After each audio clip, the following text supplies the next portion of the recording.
अच्छा क्लास, अब जो है हमारा क्वेश्चन है वो हमें लॉस है। हमारे पास Newton first law of motion, Newton second law of motion और Newton third law of motion. Newton first law of motion में क्या है कि every object continues state of rest और of uniform motion in a straight line unless it is acted upon by an external force which changes its state of rest और of uniform motion।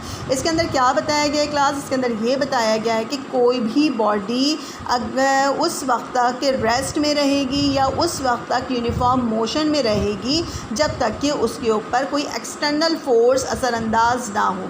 यानी कोई जिस्म उस वक्त तक हालत सकून में रहेगा जब तक कि उसको हम हरकत देने की कोशिश ना करें, कोई बैरूनी क़ुव्वत उसके ऊपर अप्लाई ना करें जिसकी वजह से वो हरकत करे। या अगर कोई चीज़ हरकत कर रही है तो वो उस वक्त तक हरकत करती रहेगी जब तक कि हम उसको रोकने की कोशिश ना करें, जब तक कि कोई बैरूनी क़ुव्वत उसके ऊपर असरअंदाज ना हो और वो उसको रोकने की कोशिश ना करें। ठीक है, तो ये दोनों सूरतों में होता है। यानी कि अगर कोई रेस्ट की पोजीशन में है या कोई यूनिफॉर्म मोशन में है तो उस वक्त तक इसी कंडीशन में रहेगा जब तक कि उसके ऊपर एक्सटर्नल फोर्स असरअंदाज ना हो। अब इसमें क्या है, Newton second law of motion. इसकी एग्जांपल्स यहाँ पर दी हुई हैं इन्होंने। उसकी एक सिक्के की एग्जांपल्स दी हुई है कि सिक्का उसके ग्लास के ऊपर रखा हुआ है, उस सिक्के को हमने झटका दिया तो क्या हुआ, वो ग्लास के अंदर जाकर गिरा, यानी कि उसके ऊपर एक एक्सटर्नल फोर्स अप्लाई हुई है। ठीक है क्लास, अब इसमें जो है वो Newton second law of motion. Newton second of motion में हमारे पास क्या है, when a force act on a body it produce acceleration in the body in its own direction. This acceleration is directly proportional to the magnitude of the applied force। अच्छा, इसके अंदर क्या बताया गया है क्लास? इसकी जो है ये देखिए, इसके बारे में पूरी डिटेल यहाँ पर लिखी हुई है, आपने डिटेल भी पूरी लिखनी है। डिटेल में हमें बताया गया है कि जब the acceleration of body directly proportions to the force acting, जब किसी बॉडी के ऊपर फोर्स अप्लाई होता है तो उसी के सिम में क्या पैदा होता है, एक्सेलरेशन पैदा होता है। जब किसी बॉडी पर फोर्स अप्लाई होता है तो फोर्स के सिम में एक्सेलरेशन पैदा होता है, यानी जितना फोर्स अप्लाई करेंगे उतनी एक्सेलरेशन पैदा होगी। ठीक है, तो यानी फोर्स जो है, एक्सेलरेशन जो है वो फोर्स के क्या होती है, डायरेक्टली प्रोपोर्शन होती है। याद रखिएगा, फोर्स एक्सेलरेशन के डायरेक्टली प्रोपोर्शन होती है। कोई भी चीज़ ज़्यादा है, एक्सेलरेशन ज़्यादा है तो फोर्स भी ज़्यादा होगी, एक्सेलरेशन कम है तो फोर्स भी कम होगी। ठीक है, ये एक दूसरे के डायरेक्टली प्रोपोर्शन है।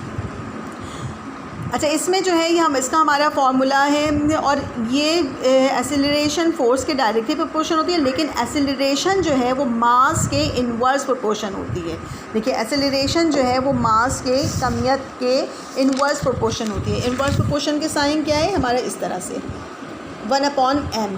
ए इन्वर्स प्रोपोर्शन किसके, 1/m के। यानी कि इसके अंदर से क्या मुराद है, इसमें क्या मुराद है, इसमें इसका मतलब ये है क्लास कि अगर किसी भी बॉडी का मास बहुत ज़्यादा है, कमियां ज़्यादा है, तो उसमें एक्सेलरेशन कम होगा। अगर कोई भारी जिस्म है तो भारी जिस्म जो है वो क्या होगी, वो उसको मूव करने में मुश्किल होगी और उसकी मूवमेंट जो है वो स्लो होगी, यानी उसके अंदर वेलोसिटी भी कम होगी, एक्सेलरेशन भी कम होगा।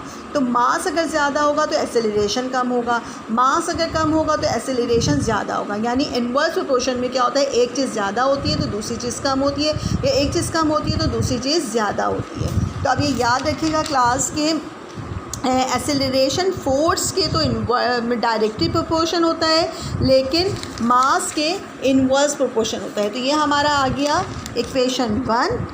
ठीक है, ये इक्वेशन 1 है और ये हमारा आ गया इक्वेशन 2।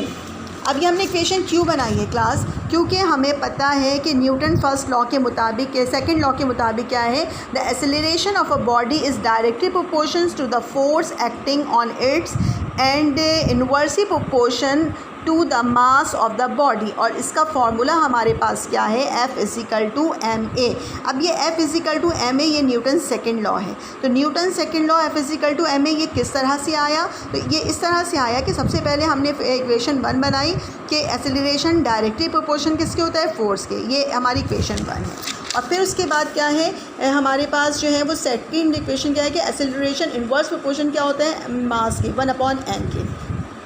इक्वेशन 1 और इक्वेशन 2 को हमने ज्वाइन कर दिया। अब हमारे पास जो है वो इक्वेशन 1 और इक्वेशन 2 हमारे पास से लिखा हुआ है। इक्वेशन 1 हमारे पास क्या था कि ए जो है वो डायरेक्टली प्रोपोर्शन होता है एफ़ के, और जो है वो हमने कहा था कि एक्सेलरेशन जो है इन्वर्स प्रोपोर्शन किसकी होती है, m के। ठीक है, ये हमारी इक्वेशन 1 थी और ये हमारी क्या है, इक्वेशन 2। इक्वेशन 1 और इक्वेशन 2 को जो है वो हमने क्या कर दिया, कंबाइन कर दिया। तो इक्वेशन 1 और 2 को कंबाइन करने से हमारे पास क्या आया, ये आया हमारे पास ये एक्सेलरेशन। हमने एक जगह एक्सेलरेशन लिख दिया, इस निशान को हमने प्रोपोर्शन के निशान को हमने यहाँ लगा दिया और ये हमारे पास आ गया F/m। ठीक है क्लास, ये F/m आपको समझ में आ गया। अब a इक्वल टू प्रोपोर्शन के निशान को ख़त्म करने के लिए यहाँ पर कांस्टेंट k लगाया है, यानी हमारे पास प्रोपोर्शन के निशान को ख़त्म करने के लिए जो हमने कांस्टेंट लगाना है वो k है, k F/m। और k की वैल्यू हमेशा 1 होती है, याद रखिएगा क्लास, k की वैल्यू 1 होती है, लिहाजा a इक्वल टू यहाँ पर 1 आ गया, F/m आ गया, a इक्वल टू F/m। और फिर यहाँ पर f को हमने इस तरफ लेकर आए और a को हम इस तरफ, यानी कि अगर हम इसको एक स्टेप इसमें करना चाहें तो एक स्टेप आगे इसका इस तरह से हो सकता है क्लास। देखिए यहाँ पर जो है वो इसका स्टेप कैसे हो सकता है, इसका स्टेप यहाँ पर ऐसे हो सकता है कि am is equal to f, am is equal to f, यानी कि m को मैं यहाँ लेकर आई तो am is equal to f। ठीक है, अब मैं इसको इस तरह से लिख दूँ कि f, इसको मैं f को इधर f is equal to ma। तो ये मेरा आ गया न्यूटन सेकंड लॉ, ये लॉ यहाँ पर मैंने ड्राइव कर दी, न्यूटन सेकंड लॉ यहाँ पर मैंने ड्राइव कर दिया। दोनों इक्वेशन लिया, फार्मूला अगर आपसे कोई पूछे कि न्यूटन सेकंड लॉ का फार्मूला क्या है तो f is equal to ma। Newton second law का फार्मूला क्या है, f is equal to ma। अच्छा क्लास, ठीक है, अब हमारे पास क्या है, न्यूटन थर्ड लॉ। अब थर्ड लॉ जो है मैं आपको अपनी दूसरी वीडियो में बताती हूँ।